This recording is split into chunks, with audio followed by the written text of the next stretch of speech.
This is the Classic Guitar Rock Daily Update. We'd like to say that, in our opinion, it is not suitable for children or for those of you who may have a nervous disposition.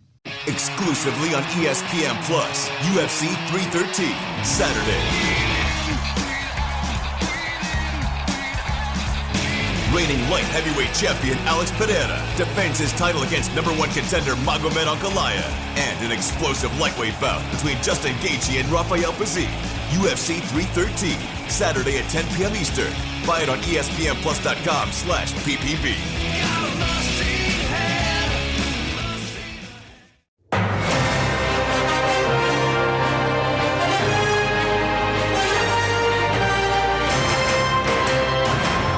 Spanning the globe to bring you the latest in classic rock news and comment.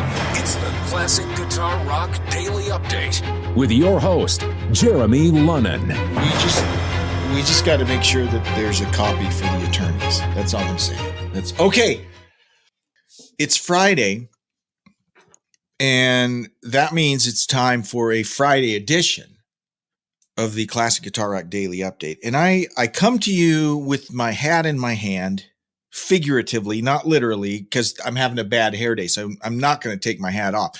But figuratively, I come to you with my hat in my hand to offer an apology.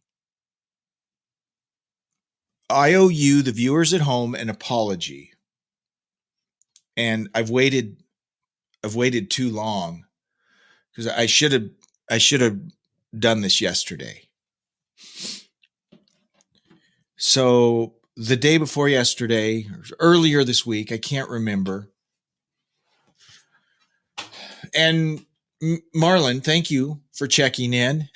Yeah, yes, we're waiting. Would you please get to this apology? So here's what happened. Earlier this week, I mentioned that Angel had dropped a new single from their latest album. The song is called Once Upon a Time, I think is what it's called. And I directed you out to YouTube to watch this video of Angel. Now, Angel, while they do have the coolest logo ever in the history of rock and roll, because remember, I talked about how you can flip it upside down and it still says Angel. I mean, that is just flat out cool. I sent you all out to watch a video. Possibly the worst video I've ever seen. And to be honest, I don't know what's worse. Is it the song? Is it the video? Is it the fact that Punky Meadows has had so much plastic surgery and Botox he can't move his mouth? I don't know. I don't know what's worse of all those things. It's terrible on so many levels. You know what it reminded me of? It reminded me of a Tenacious D video, which those videos are comedy, right? They're jokes.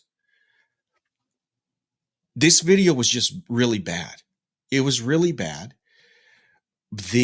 And I don't mean to be misogynistic. I don't mean to be negative. I mean, the people they chose to be in this video, it's like, huh? I feel like I have set my credibility as a journalist back years because of sending you to watch this terrible video. And I've mentioned that Angel I like Angel. I mean, they're not one of my favorite bands, but they got some catchy tunes. And then here I recommend that you go out and watch this new video from Angel. And I was embarrassed. I was embarrassed for Angel. I was embarrassed for me for recommending it. I was embarrassed for Punky and his hair. I mean, it was just not. It was unfortunate. Now, don't all of you rush out now and watch that video because, well, maybe you should. And then you'll see exactly what I'm talking about. But I just wanted to right up front issue an apology for steering you in the wrong direction and sending you out to watch that dreadful video. That's the kind of relationship that I have with you. Is I'm going to be upfront. I'm going to be truthful. I'm never going to lie to you. As a journalist, I've got to tell the truth. Okay. All right. Now, good news. other than it being Friday, we've got more good news. Black Sabbath will revisit their oft overlooked Tony Martin era with the upcoming box set called Anno Domini, 1989 to 1995. And I'm just going to, a spoiler alert, I just coincidentally have an email that just came in yesterday, and I don't know if this person had read about this and that's what spurred the email, or if it was just coincidence. But we've got an email that specifically asks about the Tony Martin era, and we'll talk about that in more depth when we get to the email portion of the program. So this box set covers it'll come in a 4 LP, so 4 vinyl or 4 CD collection. And it has remastered versions of 1989's Headless Cross, 1990's Tear, 1994's Cross Purposes, plus a new version of 1995's Forbidden that Tony Iommi has remixed. This is the vinyl debut of several of these albums, while the CD version contains 3 exclusive bonus tracks, the B-side Cloak and Dagger, and the Japan-only songs What's the Use and Loser Gets It All. So Tony Martin, he first joined the band in 1987. He was in there from 87 to 91, and then he came back again from 93 to 97. Now, what happened between that time? Well, Dio came back and did Dehumanizer, and then they did a tour, and then they were supposed to do Ozfest. Dio refused to perform Ozfest, so they brought in Rob Halford to do a show with Black Sabbath. We actually, by the way, have an episode with some clips of Rob Halford fronting Black Sabbath. You should go back and find that episode of the podcast and listen to it because it's really cool. And then, so say, hey, Tony, we're going to kick you out. We're going to bring Dio back in. They did one album, then Dio left. Oh, Tony, will you come back? So they kind of smacked Tony around. So then he came back and he did these other albums. So that is available. And also during that time frame, not on all of the albums, but Cozy Powell was in Sabbath for a while. So this is the era of Sabbath that's people forget about. And there's been a lot of folks that have been wanting a box set here. Now there's previous, The Shining. Is that what it's? No, Eternal Idol, the Eternal Idol album with Tony Martin, which is not on this box set. And I'll talk about that in a bit. I'll just say this. It's an awesome album. It's an awesome album. So we'll talk more about this when we get to the email. But this new box set is available. Regarding the remixing of the Forbidden CD, Tony says, quote, I was never happy with the guitar sound, and Cozy was definitely never happy with the drum sound. So I thought it would be nice to do it for him in a way. Cozy Powell died early 90s. I think he died in a car accident. I just felt that without changing any of the songs, there was an opportunity to go back and bring out some of the sounds and make it more what people would expect Sabbath to sound like.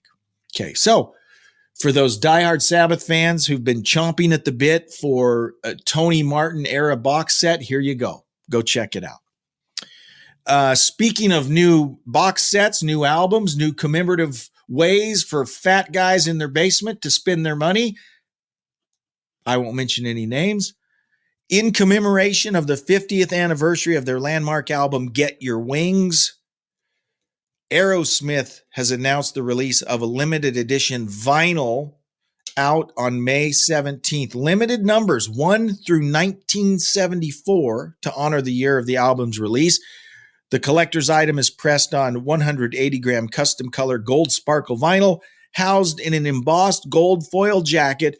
Each copy is uniquely numbered with gold foil and encased in black polyline sleeves, preserving the quality and sound of this iconic album.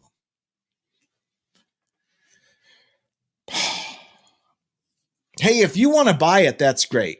Okay, this is what the companies are doing now is, hey, we don't want to make any new music, but let's make another package that people will fork out money on. Old guys in their basement. I won't name any names. So this is available now. If you want to get this. I mean, it's a limited series. They're only making 1 through 1,974. So limited run. You can get those. Won't sound any different than the one you already have, but it'll be in a cool gold sparkle, and it'll be one of only 1,974. Peace of Mind chimes in and says one of Aerosmith's best albums. Absolutely. It's a phenomenal album. Peace of Mind, thank you for being here today. Peace of Mind also said this just a second ago. I do struggle with the Martin era, Tony Martin. It's got that very 80s sound, but I'm going to revisit them. Yes. Stay tuned, Peace of Mind, because that's exactly what I want to talk about in the email portion when we get to that. A new video, we talked about this a couple weeks ago. Mark Knopfler's released this song called Going Home, theme from Local Hero. That was a movie he did a soundtrack for. None of us remember the movie, but Mark Knopfler did the soundtrack.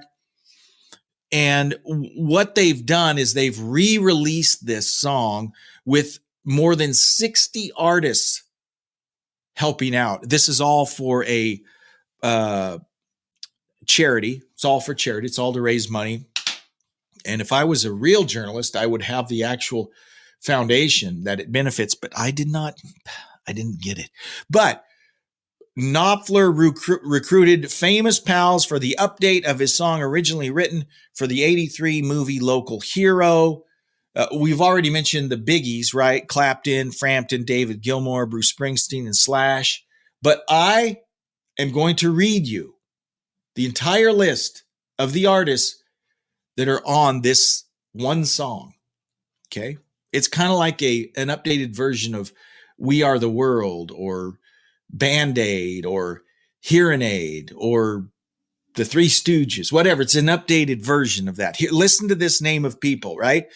Joan Armatrading, Jeff Beck, Richard Bennett, Joe Bonamassa, Joe Brown, James Burton, Jonathan Cain, Paul Carrick, Eric Clapton, Ry Cooder, Jim Cox, Steve Cropper, Sheryl Crow, Roger Daltrey, Dwayne Eddy, Sam Fender, Guy Fletcher, Peter Frampton, Audley Freed, Vince Gill, David Gilmour, Buddy Guy, KG Hayano, Tony Iommi, Joan Jett, John Jorgensen, Mark Knopfler, Sonny Landreth, Albert Lee, Greg Leese, Alex Lifeson, Steve Lukather, Phil Manzanera, Dave Mason, Hank Marvin, Brian May, Robbie McIntosh, John McLaughlin, Tom Morello, Rick Nielsen, Orianthi, Brad Paisley, Nile Rodgers, Mike Rutherford, Joe Satriani, John Sebastian, Connor Selby, Slash, Bruce Springsteen, Ringo Starr, his son Zach Starkey, Sting, Andy Taylor, Susan Tedeschi and Derek Trucks, Ian Thomas, Pete Townsend, Keith Urban, Steve Y, Waddy Wachtel, Joe Louis Walker, Joe Walsh, Ronnie Wood, Glenn Worf,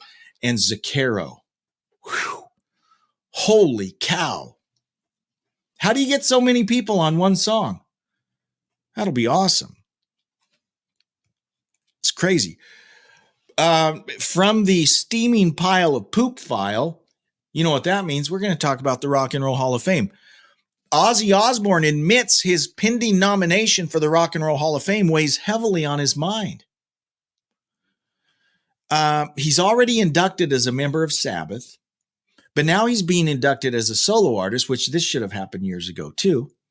But instead, they were inducting Green Day and Nina Simone and Tom Waits. He says he's up for the honor as a solo artist now. It's an achievement Osbourne is hoping for, even if he doesn't think it'll happen. He doesn't think it'll happen, but he's way up at the top. He's like in the top 3 or 4. The ones that are looking like they're going to go in right now are Ozzy, Frampton, Foreigner, Dave Matthews Band. I might be forgetting some. Those are like the top 4. He'll make it in, and he should. I mean, if he doesn't make it in, then quote, he says, "It's been driving me mad. It's an honor that I'm nominated, but I'm not expecting to get in. There's Mariah Carey, there's Cher, Lenny Kravitz. I'm up against some serious people. If I get in, I get in. If I don't, I don't." So here's the thing. Usually at the Rock and Roll Hall of Fame induction ceremony, they perform. You'll get up and perform just a song or two. It's not that long. But Ozzy, there are questions. Could he perform? He says, I would love to, but I can't stand upright. Okay, so he cannot stand. And so when asked, hey, would you be able to perform at the ceremony? He says, maybe. We'll see. So we'll see what happens. But yeah, I think Ozzy's going to go in, which is great. He should go in. Foreigner will go in. Frampton will go in. It's looking like Dave Matthews will go in, and I can't remember from there. But Frampton, Foreigner, and Ozzy, I mean, they have to. If they don't go in, it's already a joke. I mean, the hall's already a joke. We know that, but that would just add to its jokiness if they don't get in. Bruce K says Ozzy in his day is actually a very good singer. Ozzy had a very unique voice. He had a very unique. No one could sounded like Ozzy. Yeah, he was very, very unique voice. Mr. Big. This is from the Aging Rockstar file. Pretty much everything we talk about is from the Aging Rockstar file, isn't it? Okay. Mr. Big has recruited Michel Lupi, who is in Whitesnake. Michel Lupi is a male, by the way. They've recruited him to assist with the lead vocals during the band's ongoing UK tour, while singer Eric Martin is dealing with an unspecified voice issue. So earlier today, Eric posted on social media, quote, "Hey, fine folks, Eric here. So after these last couple days with my voice going in and out and struggling to keep it together, I'm not going to get into it, wear and tear, work overload, voodoo doll curses, etc. I had a crazy idea that could work. I'm bringing out my dear friend and singer Michel Lupi, Whitesnake, to join me on stage on these next two shows so I can get my strength back. We'll duet on most of the tunes, including the album." So that'll be cool, right? That'll be a good thing that they're not canceling shows. He's going to bring in Michel to help, and I hope that goes well. I was at a Cheap Trick show. This would have been 2001. This would have been like September. It was right before 9/11, probably August of 2001. I go to see Cheap Trick, and what was the lineup? Early in the band, there was an opening band that featured, I can't remember what the band was called. It featured Rick Nielsen's two sons, the drummer Dax, who's actually in Cheap Trick now, but then his other son, who was the lead singer and guitar player. Then it was Georgia Satellites, and then it was Cheap Trick. Like I said, again, this is 2001. Cheap Trick comes up and starts. Robin Zander, who still has a great voice, one of the great rock vocalists ever, he lost his voice like second or third song in. His voice was just literally gone. And he's like, I can't sing. I mean, it was like, and so they're doing this huddle on the stage. So they did a song, the bass player. What's the bass player's name in Cheap Trick? Anyway, Tom Peterson. So Tom Peterson sings a few songs. So they had Tom sing his songs. Well, then they get Rick's son, who is the lead singer in the other band, to come up and sing. And I got to say, that kid did a great job. And Robin stayed on stage, and he'd kind of sing if he could, but it was Rick Nielsen's son who sang all the songs, and he knew them all. So he's doing all the Cheap Trick songs, and he did a great job. And it was a weird show because it wasn't Robin Zander, but it was still kind of a cool show because they pulled it off and they had Rick's son singing all the songs. So it was kind of a unique experience. And so it was great. It was awesome. They didn't cancel the show. They did the show. Mr. Big kind of doing the same thing. Hey, the show must go on. So I like that spirit. And I like what they're doing. Marlon says, I would say there are more great bands that aren't in that are in. He's referring to the Rock and Roll Hall of Fame. Unfortunately, that may be the case. Several deserving bands, Styx, Boston, REO Speedwagon, Bad Company, they aren't in there. And there's a lot of crappy bands that are. That's, don't get me. You guys know, and you probably agree, our thoughts on the Rock and Roll Hall of Fame. It's terrible. It's a terrible thing. Okay, so now let's go to our emails. I got a few, and one is super timely, as it's exactly about what we just talked about with the new Black Sabbath box set. Dear CGR, I recently listened to an old episode of your podcast entitled Black Sabbath Matters, and you seemed rather dismissive of the Tony Martin era. I actually rather like much of what Tony did with the band. What is it about that era that you don't like? I much prefer it to the Born Again album and even to Dehumanizer. Okay, so here's what I'm going to say. I agree with you. I like the Tony Martin stuff better than Born Again. I didn't think that was a great album at all. Production sucks. And I'm not a big fan of Dehumanizer. Love Dio, but I don't really like Dehumanizer. I don't like that album. Eternal Idol. And I'll say this, I'll completely admit this. At the time we made that podcast, I really hadn't listened to that era as much.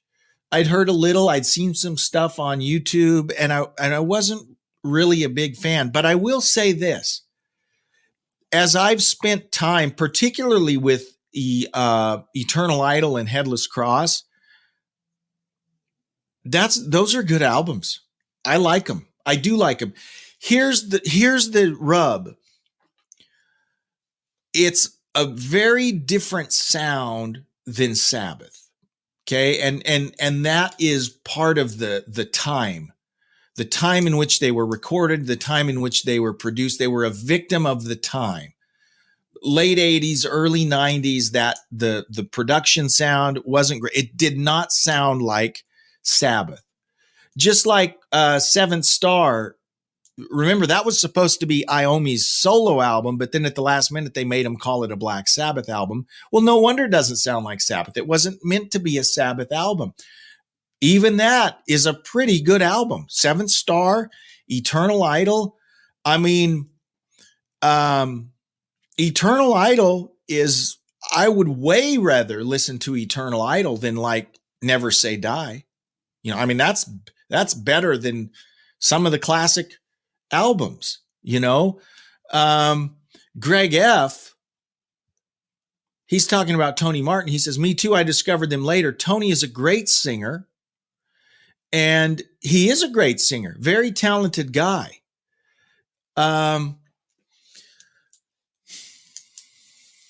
So my opinion has morphed since that podcast. Okay.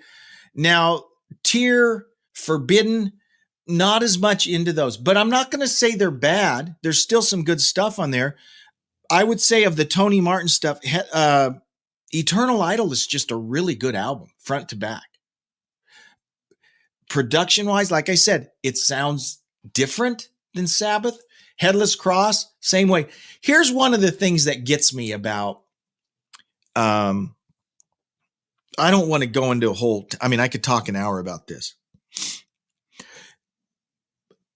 It kind of gets a little cartoony and stereotypical on the Tony Martin stuff. Here was the thing about Black Sabbath. Black Sabbath, if you listen to their music from the time, this idea of them being like a satanic band was completely driven by the record companies for publicity reasons, right? The creepy pictures, the imagery, all of that was really not what the band was about. In fact, listen to, I can't remember the song on Masters of Reality. Go back and listen to Masters of Reality. And, there are several songs, even War Pigs. They were a protest band. They were an anti-war band. Their messages in their songs, if you listen, don't laugh when I say this, Children of the Grave, right? The whole message, they were hippies. The whole message of those early Sabbath songs, yes, they had the dark, scary music. That was kind of the hook. But you read the lyrics that Geezer wrote, okay? They were not into Satanism, right? Their message was about, go read the lyrics to Children of the Grave, right? It's about love. Go read War Pigs. It's anti-war. It is not, it's so funny. Well, by the time you get to the Tony Martin era, they just like took this whole satanic thing and just amped it up. And then they just tried to make their songs all scary and devilly. And it doesn't work for me because it's stupid and it sounds contrived, right? But it doesn't take away the fact that Tony Martin, phenomenally talented guy, great singer. And I think he was against the 8 ball because look at what he had to do. He was coming in to replace 2 legends. 3 if you count Ian Gillan, but I don't really count it because the Born Again album sucks so bad. But he's coming in after Ozzy Osbourne and Dio. So he doesn't have a chance. Unfortunately, as talented as he was and as great a singer he was, it didn't really resonate with the public. So it was never really commercially successful. But the guy was very talented, and those are some great albums. Like I said, Eternal Idol, it's a great album, start to finish. Let's see what Marlon says. He said, it's all where you first come into a band, ain't it?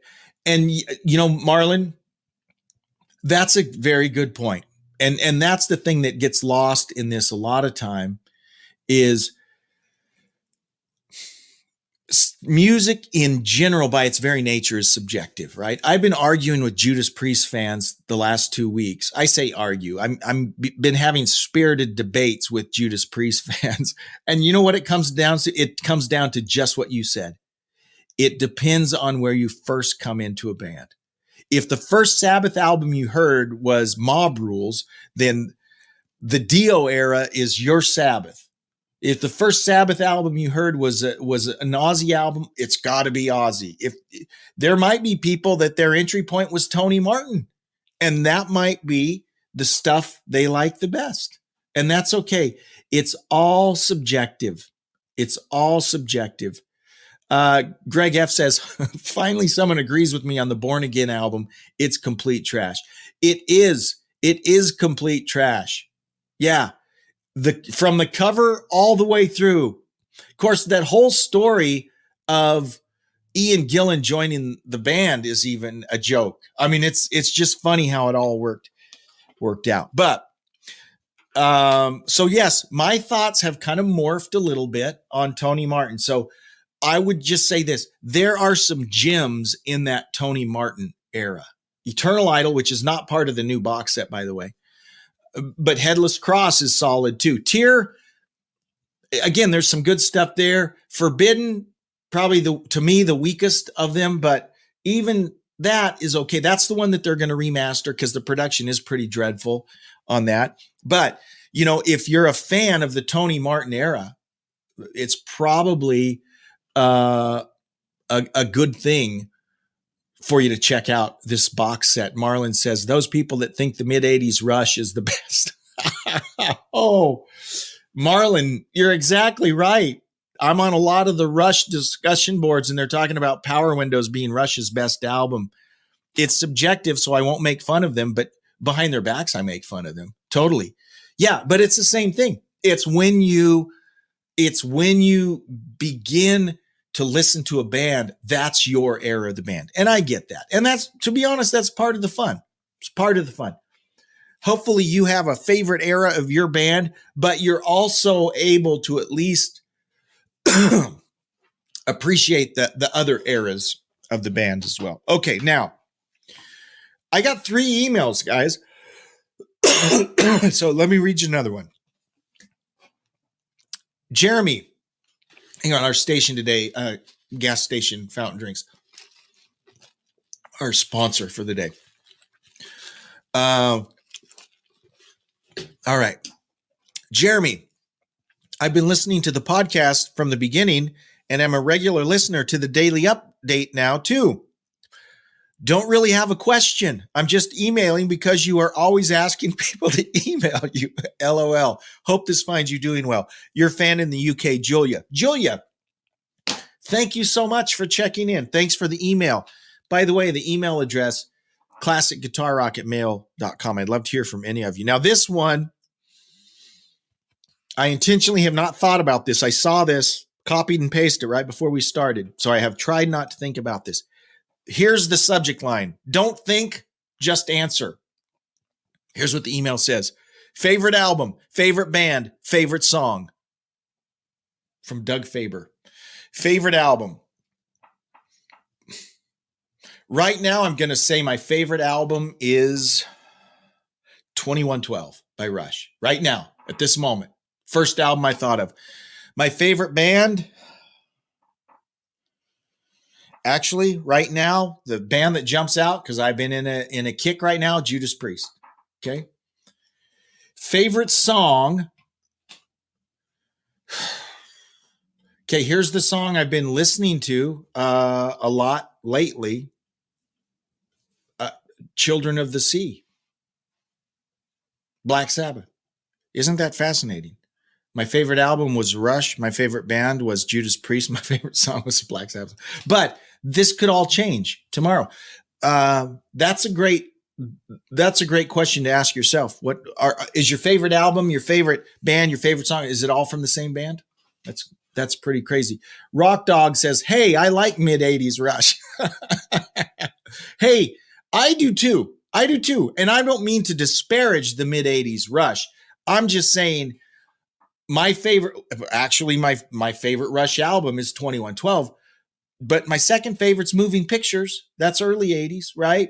Signals is a great album. Permanent Wave. So yeah, there's some great 80s stuff. I prefer Grace Under Pressure to Power Windows myself. I love Grace Under Pressure, and that's one that's typically not ranked too high. Greg says, great song. Are you referring to my Children of the Sea song? Maybe so. I love that song. And I love the Dio era Sabbath. Anyways, now I'm all fired up. I want to go listen to some Rush and some Priest and some Sabbath. What a way to get the weekend started. Thank you guys for checking in live. Thank you all for the emails. You can always email me at classicguitarrock@mail.com. I hope you have a wonderful weekend, and we'll do it all again on Monday. Take care, live long, and prosper. Bye-bye. What you just said is one of the most insanely idiotic things I have ever heard. Thanks for listening. You can email Jeremy at classicguitarrock@mail.com. Everyone in this room is now dumber for having listened to it. Tune in each weekday for the Classic Guitar Rock Daily Update.